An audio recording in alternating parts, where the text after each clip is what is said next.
Chapter 4 Treaty. Could humans and vampires live in harmony? Tertium 27th, Elvin Vangor. Subject: Human Relations. 6 months ago, Decem 31st, Vuren's 425th birthday. That was when we returned to Dor Sanguis from Dreidenheim. The vampire and I were searching for Ada, the first werewolf to have set paw in this world. He has wanted to try and form some sort of peace with her for many years, and end this feud between vampires and werewolves that had been set into place by the gods Janus and Cardus so long ago. Our search was fruitless, however. As meticulous as my friend is, he was unable to locate the woman in question. The Diabolus, his oldest enemy, found him before he could make much progress, and we had to cut our search short. We returned here to his homeland, Dor Sanguis, where humankind had chosen to reside in his absence. Vampires had always lived in Dor Sanguis, as had werewolves, but they had always been at each other's throats. Vuren, being the reasonable man he is, wanted to form relations. Although a nightmarish creature born of the devil itself, my friend wants nothing but peace. Where the vast majority choose to shun him, he managed to convince the council of the country's largest city that he could be an ally. How did he do that? I wasn't sure until he told me we'd be hunting werewolves until further notice, so I assumed that he had made a deal with the council in exchange for a treaty. He'd keep the werewolves at bay.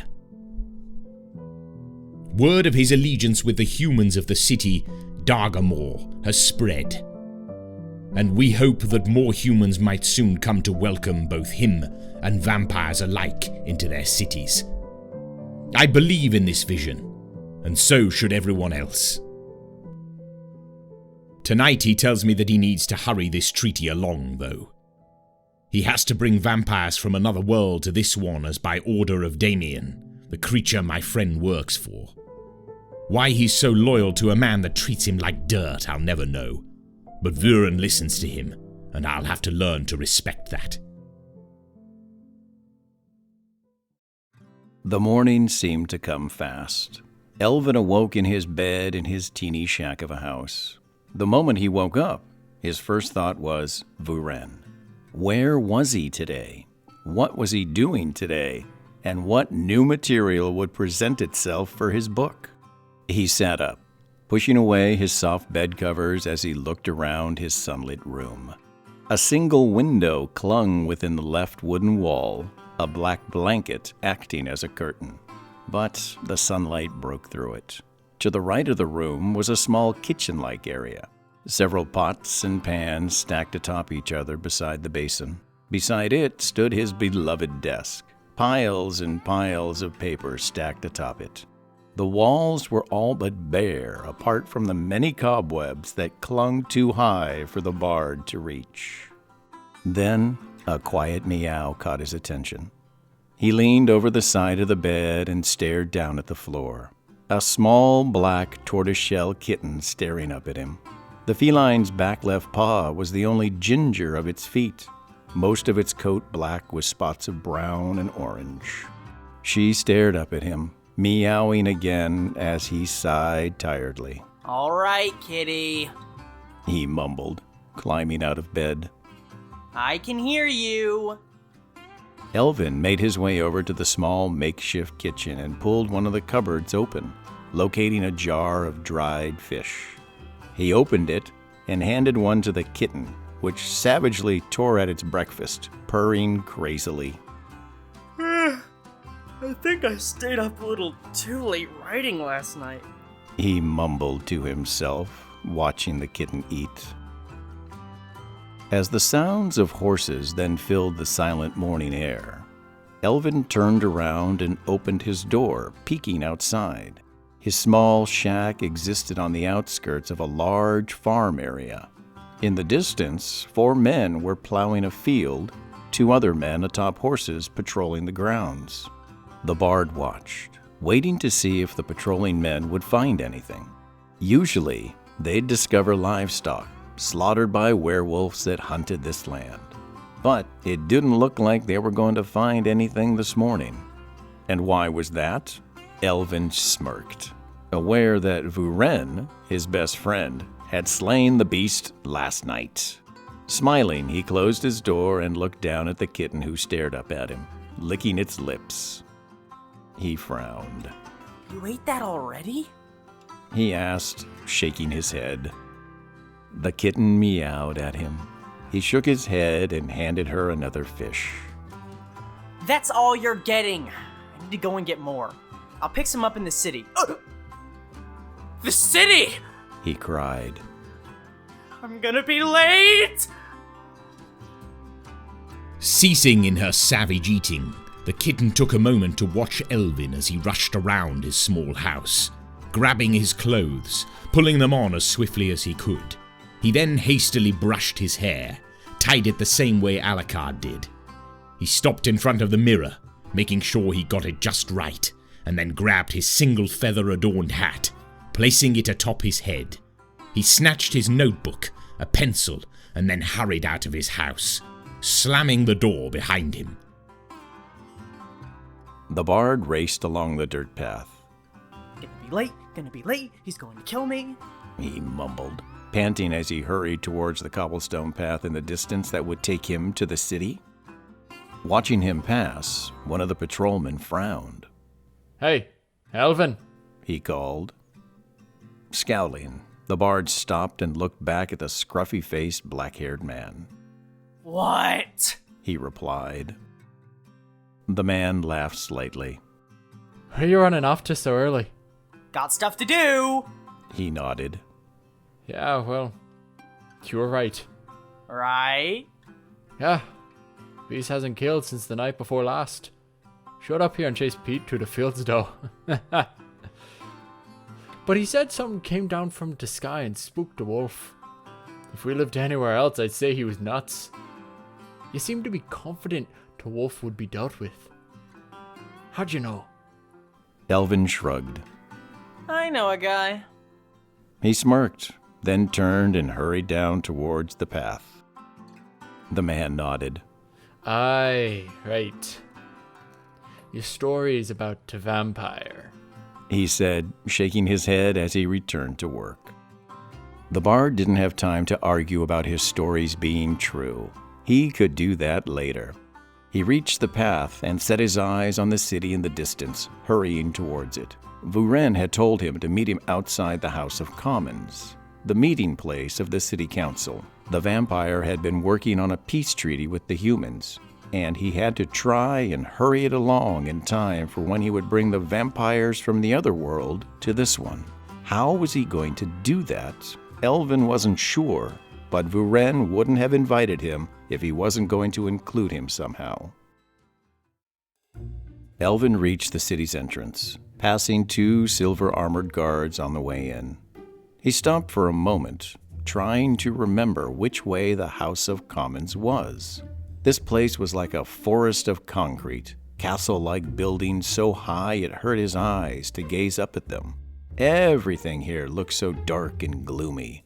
The buildings were made of black brick, dark cobblestones, and dark woods. Darkness lingering in the city even when the sun shone above it. People rushed around endlessly, shopping, on their way to work, or just hanging around. This place was never still. As a horse and carriage passed the road he was standing in front of, Elvin shook his head and hurried up the busy street. He jogged for at least 10 minutes, making his way through streets, alleys, along roads, past crowds of hustling, bustling people, ignoring the world around him until he came onto the street that led up to a tall, vast, white castle-like tower, squished between 2 other tall, black brick buildings. But as he made his way closer, there was no sign of Vuren. Was the vampire late? Or was he? Panic filled his eyes as he reached the front of the building. He looked around for Vuren, but he was nowhere to be seen. Was he already inside? He approached the door, preparing to knock, but as several horrified gasps came from behind him, he lowered his hand and turned around, and there was Vuren. The vampire made his way up the street, people looking at him with looks of fear and uncertainty on their faces. But Vuren had no care. He ignored them just as he ignored anything that he found no interest in. Usually I'm the late one. Elvin smirked as Vuren reached him. The vampire sighed irritably and looked over at him. His eyes were no longer hauntingly fierce, but an ice blue, his pupils now rounded like those of a human. In the sunlight, his eyes appeared this way, and in any kind of shadow or darkness, they returned to their usual hellfire appearance. Why, Elvin wasn't sure, but he had to know for his novel. He had asked before, however, and Vuren hadn't explained. So he had to wait and ask, though he thought the vampire had already forgotten he'd asked before. Alucard took a moment, leaning against the wall beside the White Tower's door, as he banished the irritancy that had come with last night's task. I got caught up. Doing what? Elvin asked. Telling the vampires that already live in the castle that there will be new ones joining them tonight. How do you get caught up doing that? Don't you just tell them and they listen? He rolled his eyes. He had no motivation to continue with his lie. I may or may not have fell asleep. He admitted. Elvin grinned in amusement. Oh, did you get sleepy? He mocked, pouting. Glaring at him, Alucard stood up straight and knocked on the tower's door. Keep your mouth shut in there. He ordered. The bard nodded. Then, the door creaked open. A smartly dressed, hazel-eyed, blonde-haired man standing before them. As he set his eyes on Alucard, he frowned strangely. What are you doing here? There was no meeting arranged. The next one takes place next month. I need to talk to them now. Alucard insisted, stepping forward. The man held out his hand. I say, you can't just come in here. He frowned in denial. Move. Alucard snarled, barging his way into the tower. He had very little patience this morning, and he wasn't going to wait to see the people he needed to see. Gasping in shock, the man stumbled aside, and as Alucard and Elvin walked in, he shut the door. This is improper. In violation of agreements. Alucard stopped walking and looked over at him with an irritated scowl on his pale, tired face. Where are they? He demanded. I will not tell you. The man denied, but as Alucard stepped towards him, he shuddered in cowardice, as he should. Second floor, they're in a meeting. The vampire turned around and made his way over to the spiraling staircase. Elvin followed him as he made his way up to the second floor. He walked down the short corridor and towards the black wood doors that sat at the end. Are you actually gonna be able to sort something out now? Elvin asked in worry. I have to try. Alucard mumbled. We have already spoken about vampires and humans coexisting in the city multiple times. We have been discussing the when, how, and why. I need to make the when now. He explained. When was the when originally gonna be? That is yet to be determined. Do you think it'll ever happen, though? He asked. I mean, vampires and humans in the same city... It's not really, well... realistic, is it? I have been dealing with the werewolves just as the humans have asked, so it's time they live up to their end of the deal. Elvin pulled out his notebook and started scribbling in it as Alucard raised his hand and knocked on the door. No one answered, however. The voices inside were hushed and rushed, and the fact that they ignored his knock only aggravated Alucard more. He gripped the doorknob and twisted it, breaking its lock. The people sitting around the table inside gasped, and mumbled to one another as Alucard then invited himself in. Who let you in?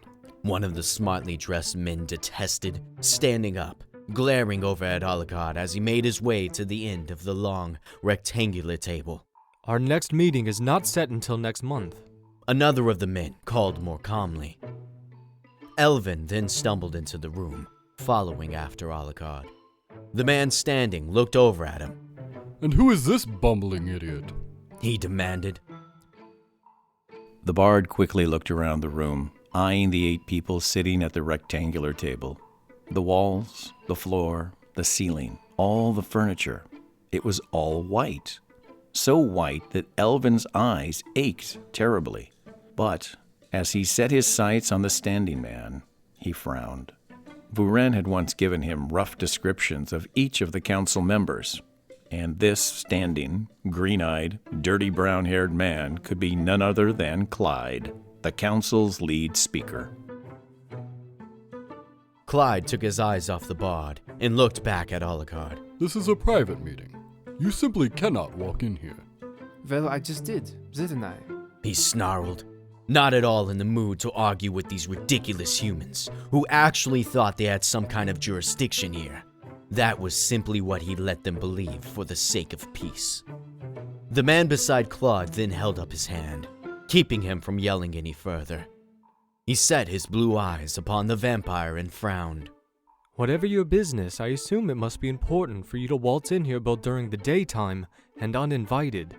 Dirk, always the one to try and keep things calm.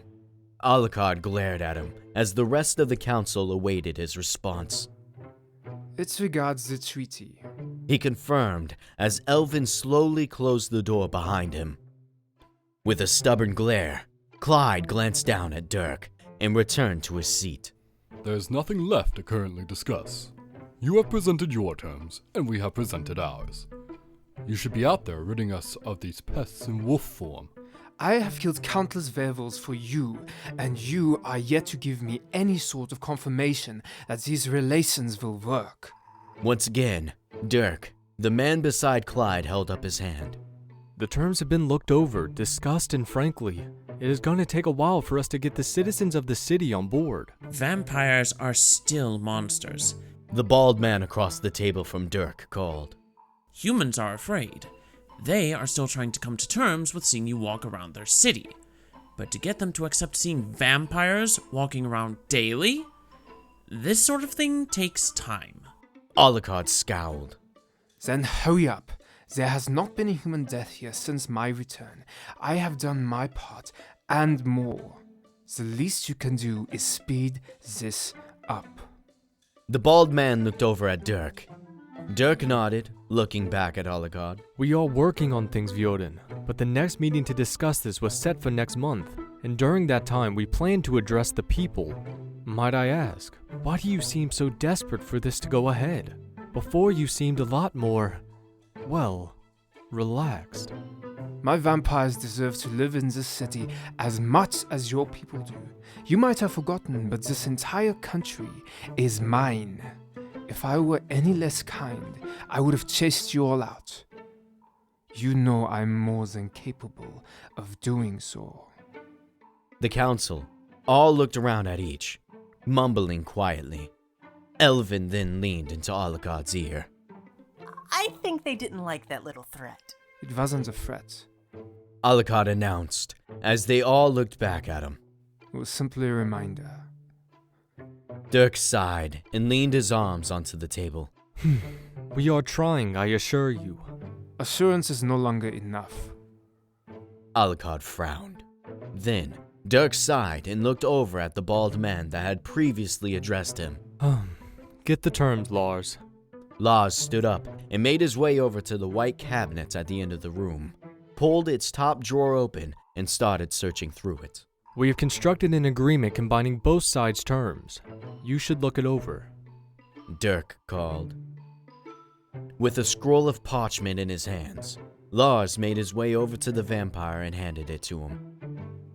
Alucard pulled the red ribbon, keeping the parchment rolled, and dropped it onto the table. He unwrapped the paper and stared down at it for a few moments. An irritated look appeared on his pale face. Clyde frowned. Is it not to your liking? He asked. The vampire sighed and held the parchment out for Elvin. He wasn't going to admit he couldn't read their language, Daganish. He may be able to speak it, despite his accent, but reading it was a different struggle.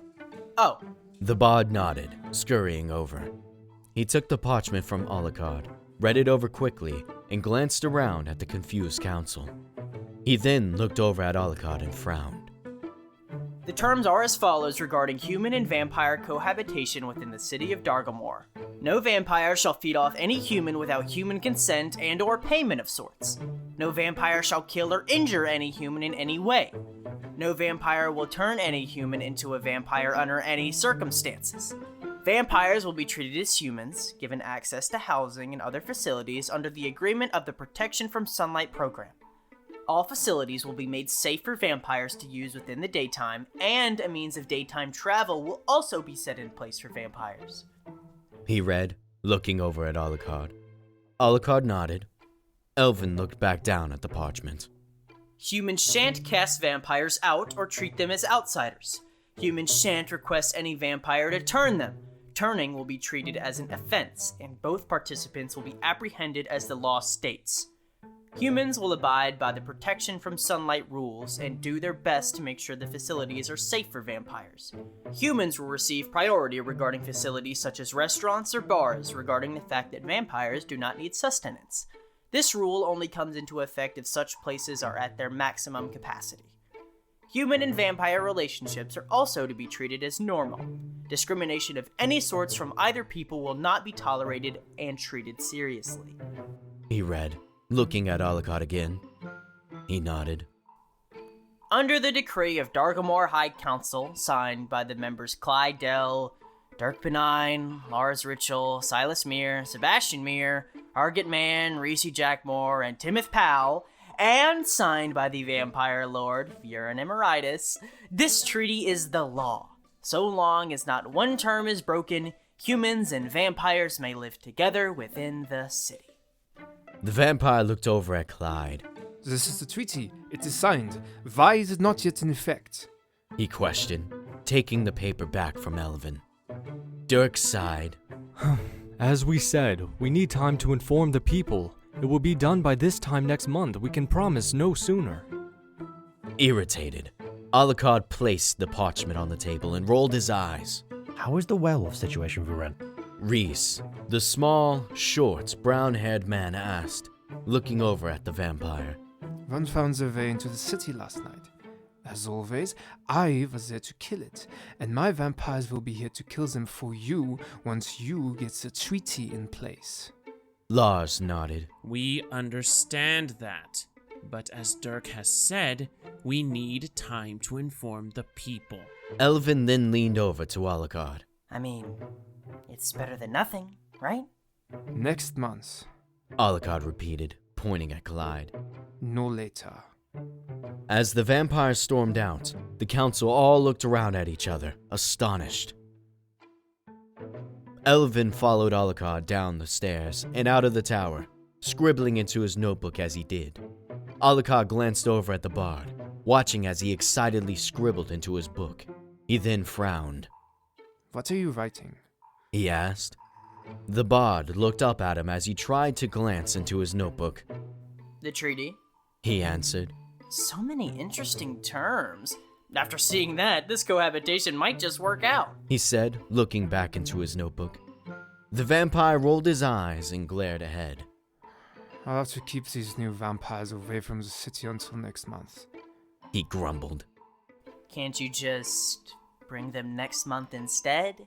Elvin asked, closing his notebook, stuffing it into his pocket. No, I told both Damien and that Zelif guy that I'll start tomorrow. He grumbled. I assume that's the demon you met last night? Elvin asked, reaching for his notebook again. Zalith? Yes. He answered as Elvin wrote it into his book. Am I coming with you tonight? He asked, following Alucard to the city's exit. Alucard looked over at him. If you want to become food for 115 vampires, sure. Elvin frowned uncomfortably and looked ahead. Yeah. How do you plan to get them back here? I had one of my people prepare a ship. We'll use that. I'm going to inspect it now. You can come if you want. But after that, I won't see you until tomorrow. The bard clapped his hands excitedly. I haven't seen a ship since we got back here 6 months ago! With a tired sigh, Alucard continued to lead the way. Soon, he'd have to make his way to Zalith's world once more and begin the task of transferring vampires from his world to this one. He wasn't at all looking forward to it, but it wasn't like he could bail, was it? He rolled his eyes and continued to lead the way, trying to focus on getting the task over and done with.